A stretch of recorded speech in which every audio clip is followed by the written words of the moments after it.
What's up, guys? Welcome back to another video. Welcome back to another episode of Vlogmadan. It is day 12 of Ramadan, or sorry, it's day 11 of Ramadan, episode 12 of Vlogmadan. And in today's video, we're going to be talking about, is doing your own car maintenance worth it? Seeing as though I've been helping so many people with their cars lately, I figured this would be a good topic to talk about. So DIY car maintenance can be anything as simple as doing your own oil change, replacing a cabin air filter, or doing something a little bit more complex like replacing your brake pads and rotors, doing a valve cover gasket, doing, I don't know, anything that your car needs. So before we do that, I'm going to be heading home because I just finished PT.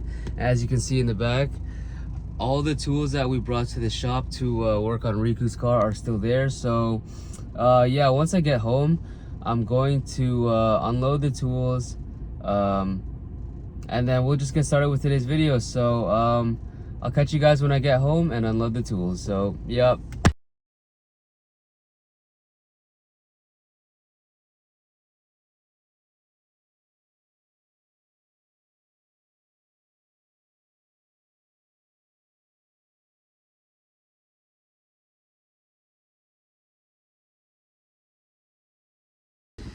Alright guys, the garage is officially clean again. I haven't had it like this in quite some time. Reorganized these shelves, everything is neat, labeled, and in order. Shoes are in place. Ignore that, but drill station, tool station, everything is looking quite good. Ignore that mess as well. I might do a garage tour in the near future, I don't know, but I do want to do one because I'm going to be renovating my garage. So yeah, with that being said, I will start today's video now. So alright, so moving on to today's video. Should you do your own car maintenance? Is DIY car maintenance worth it? Same question, but in my opinion, yes, yes, yes. In today's day and age, any sort of problem, unless you figure out some way to create a problem on your car that has never been discovered before, then if that's not the case, anything that you pretty much run into problem-wise with your car, you'll be able to find someone who went through that online. The aftermarket, well, not aftermarket, the support on the forums and YouTube and just the internet in general today makes doing your own car maintenance worth it. Especially because of how expensive things are nowadays, I strongly recommend it. I know car maintenance can seem very like daunting because it's just like, what if I break it, or like, I don't know if I can do this. But in all honesty, once you become comfortable doing one thing and then you tackle something a little bit more challenging, and then you just keep doing that and like stacking chips on it and on it and on it, you'll get better and better at it and more comfortable working on cars. And I mean, I know I'm a car enthusiast, so I'm more passionate about this stuff, but like, don't get me wrong, I do not want to be a mechanic. It's not what I want to do. Being a mechanic is just something that I force myself to do so that I can save money on maintenance costs, installations, and whatnot, and vice versa. But in all honesty, you should do your own car maintenance. There are people out there like Chris Fix.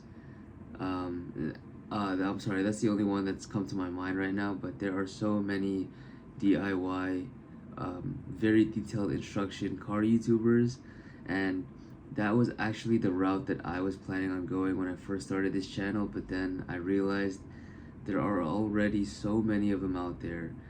There's really nothing different that I can bring to the table unless I figure out a new method on how to fix it every single way that's like easier, or I guess more innovative.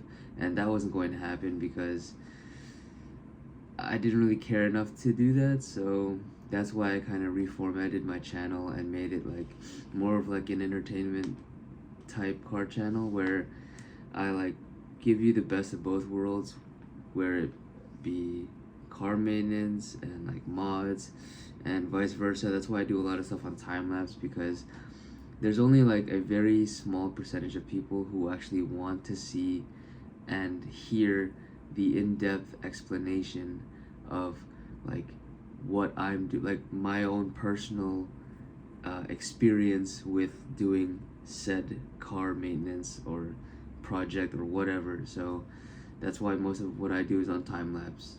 Alright, now that we've established that you should do your own maintenance, I'm not saying that just because you can, you have to. So what I mean by that is, do your own maintenance when it saves you money, but if it's something way too complex, I'm not saying that you can't handle it. I'm just saying like something like a transmission replacement or a transmission service, motor mounts. That one's debatable, but like anything that's heavy duty that pretty much requires a lift to make it a lot easier.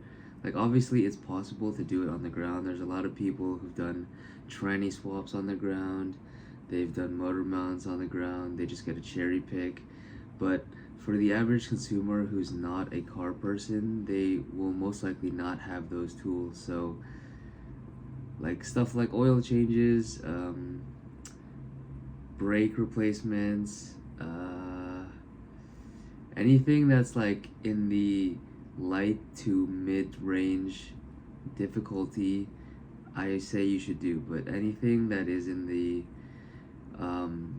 heavy duty and extremely difficult range, unless you have the tools and I guess are somewhat of a car enthusiast, I mean that doesn't really factor into why you shouldn't do it. Like there's like for example, I don't want to do my oil pan replacement, well not replacement, my oil pan gasket replacement, and that is primarily because I have to drop the subframe, and I really don't want to do that on the ground. So I'm considering paying someone to do it. And it's not that I can't do it, I know how to do it, I would rather not, because having a lift would be so much easier and honestly would make me tackle 99 if not 100% of all car projects maintenance that I need to do. So yeah, just because you can do it doesn't mean you should do it. So moving on to the next topic. Now the next thing I wanted to say was, is it hard? That's debatable, because all cars are somewhat universal in the way they lay things out, like in terms of suspension components, how an engine runs. Like although each company and each brand differs, they are pretty much universal in that if you understand how that specific component works, then you'll be able to do it on any other car. So the reason why I say it's debatable if it's hard or not is because obviously with whatever car you plan on doing this on, whether it be a daily driver, whether it be project car, if you're a car person, or if you're just an everyday Joe that wants to save money, there's going to be videos and instructions of how to do whatever it is you need to do. And if you consider yourself mechanically inclined, then no, I wouldn't say it's hard. But if you get overwhelmed by something like this, then, or I guess if you don't have the I don't want to say common sense, but it's like analytical thinking. It's not even that. It's like, for example, let's say something doesn't go your way, and the instructions you're following from this YouTube video you're watching don't work.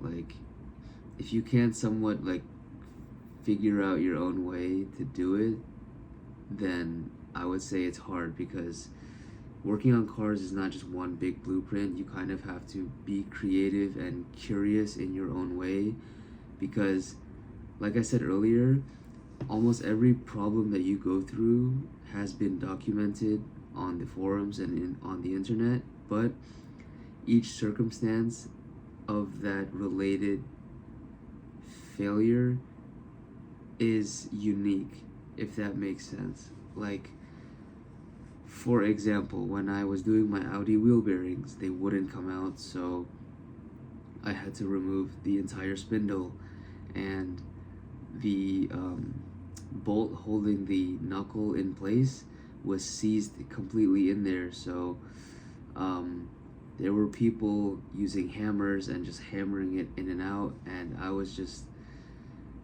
thinking I had an air hammer, so what I did was I got an air compressor, I rented one, and I air hammered it out, and it actually worked. So stuff like that. So if you can't follow someone's direction, figure out a way to, I guess, make it your own. And the goal here is to do the least amount of work possible so that you don't open another can of worms and just make the whole situation worse. Alright, I have maybe 2 or 3 more things left to say, but the next thing I wanted to talk about is where you should start. So if you're just a normal person, you just go to work, you don't really have any hobbies, but you're looking to save money because inflation is real and everything is expensive now, and you don't know where to start to save money, for example, like doing your own car maintenance, I would recommend doing spark plugs, ignition coils, air filter slash intake replacements,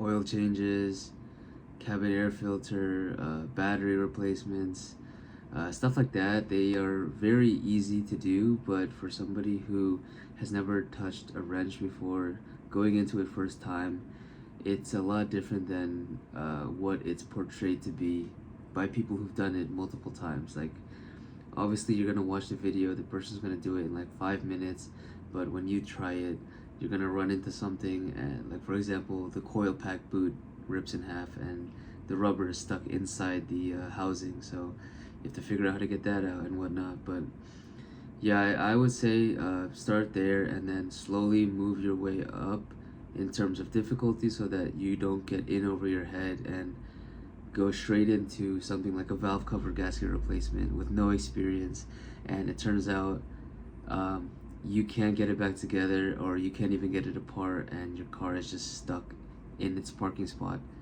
and you have to call a mobile mechanic. So yeah, don't do that. Start off with something very easy, and if it turns out that you like it, just keep going up in difficulty, and pretty much the higher you go in difficulty, the more you save money wise, because you'll save a lot, since these shops charge an arm and a leg for the labor for doing like valve cover gasket replacements. It's like $600. But yeah, all right. I sort of asked this question in the beginning, but I wanted to say something different about it, so it might be a repeat, but the answer's not the same. So essentially, is it worth it? In my opinion, yes, it is worth it, because it's honestly, it's a life skill. Like, you don't have to like it or you don't have to do it, but like knowing somewhat how your car works, how it operates, will allow you to understand that if it breaks down on the side of the road, you can look at it and say, oh, the engine isn't sounding right, it sounds like a misfire, or I don't know, something like that. It's it'll help you understand, because like, I mean, you use cars every day. A lot of people they don't even know how to change a wheel off their car.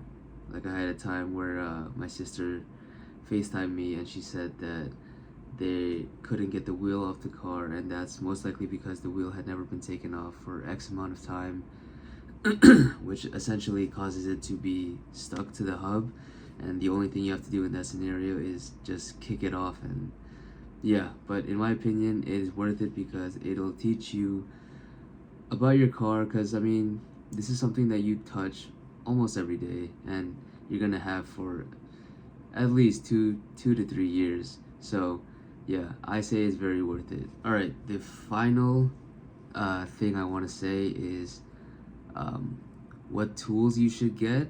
Um, Obviously, if you're trying to do this for the long term, so you're going to repeatedly do your own car maintenance, then I think you should look for a oil change bucket thing. They sell them at AutoZone, so the oil goes in the bucket, you close one end, and then you can drop off the oil at AutoZone and dump it from another end. Um, get a ratchet ratchet set, 3/8, 1/2, 1/4, all sizes. Get a wrench set, some hammers, um, whatever size spark plug um, socket tool that your company or your car brand uses. I'd say those are essential. You should have those five, and then you should be able to tackle any simple DIY maintenance on your car, because with a wrench or wrench and ratchet set, um, pretty much all cars use socket sets. You're gonna have those 10 mils that you notoriously lose. Yeah, socket set is probably the most important in my opinion, and I'm pretty sure that's it. Besides that, maybe the oil filter removal tool for whatever size your car brand uses. But besides that, so the oil change bucket, wrench set, ratchet set, um, maybe an impact if you have the money, but it's not necessary. It just makes things a lot easier. I can speak from experience, so if you have the money, get an impact, but if not, then don't. Um, the oil filter removal tool. Oh, and a torque wrench. I don't know what the counting is. I'm very off on it, but yeah, a torque wrench to make sure that you actually torque it to the spec that your manufacturer set it to. Do not just dugga it. I do it sometimes only when I need to, but it's definitely not something you should do, because you can over torque it and end up stripping that head or bolt or whatever. But anyways, guys, I just wanted to get into this video because I've been helping a lot of people recently with their cars, and it is 2024, which means it's officially 6 years since I've started working on cars, and how I was then to comparing to how I am now, it's completely night and day. So I just wanted to make this video in case anyone wanted to get into cars, doing their own maintenance, doing their own car work as a car guy, and stuff like that. But just remember, nothing's impossible. I'll catch you guys in the next one. Peace out.